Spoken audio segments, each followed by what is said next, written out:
ആൻറ്റീൻ്റെയും parents in the mean time ഈ ഫ്രണ്ടിലുള്ള കസേരയിൽ വെയിറ്റ് ചെയ്യണം. ഇന്ന് എനിക്ക് സംസാരിക്കാനുള്ളത് ഇവന്റ് പ്ലാനേഴ്സിന്റെ അടുത്താണ്.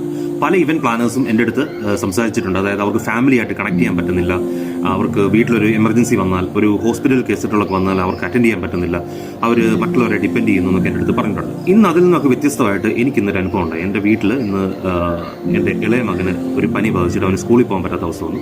എൻ്റെ വൈഫ് ടീച്ചറാണ്, അവൾ സ്കൂളിൽ പോകണം. അതുപോലെ തന്നെ മദറിനും അതുപോലെ തന്നെ ഒരു വഴി വരെ അത്യാവശ്യമായിട്ട് പോകേണ്ടി വന്നു. സോ അവനെ എനിക്ക് ടേക്ക് കെയർ ചെയ്തേ പറ്റത്തുള്ളൂ ഇന്നത്തെ ദിവസം. ഇന്ന് എനിക്കൊരു വർക്കും ഉണ്ട്. സോ ഞാൻ എന്ത് ചെയ്തു, ഞാൻ എൻ്റെ മകനെ കൊണ്ട് അവനെ കൊണ്ട് ഹോസ്പിറ്റലിൽ പോയതിന് ശേഷം ഒരു 11 മണി 11:30 ഞാൻ ഇന്ന് എൻ്റെ വർക്ക് സൈറ്റിലെത്തിയത്. അതിനുശേഷം കപ്പിൾ എൻട്രി കഴിഞ്ഞിട്ട് ബാക്കിയുള്ള കാര്യങ്ങൾ അതിന് ശേഷമാണ്. സോ എനിക്ക് നിങ്ങളോട് പറയാനുള്ള കാര്യം എന്ന് അറിയും, ഈ വർക്ക് ലൈഫ് ഇൻ്റഗ്രേഷൻ എന്ന് പറഞ്ഞ സംഭവമുണ്ട്.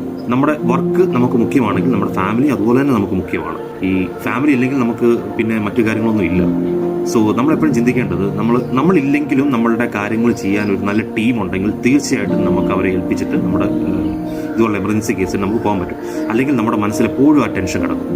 സോ എനിക്ക് അതുപോലെ ഒരു നല്ല ടീം ഉള്ളതുകൊണ്ടാണ് എനിക്ക് ഇതുപോലെ സാധിക്കുന്നത്. സോ നമ്മളെല്ലാവരും ആ ഒരു രീതി ചിന്തിക്കുകയാണെന്നുണ്ടെങ്കിൽ നമ്മുടെ എല്ലാ കാര്യങ്ങളും വളരെ ഭംഗിയായിട്ട് തന്നെ നടക്കും. അതുപോലെ തന്നെ നമ്മൾ ടീമിനെ നമ്മൾ വിശ്വസിക്കുകയും ചെയ്യണം. ഓക്കെ, അപ്പോൾ ഞാൻ ഈ പറഞ്ഞ കാര്യം എപ്പോഴും മനസ്സിൽ വെക്കുക. നമ്മുടെ ഫാമിലിയും അതുപോലെ തന്നെ നമ്മുടെ വർക്കും നമുക്ക് ഒരേപോലെ നമുക്ക് ഇമ്പോർട്ടൻ്റ് ആയിരിക്കണം. Okay, thank you.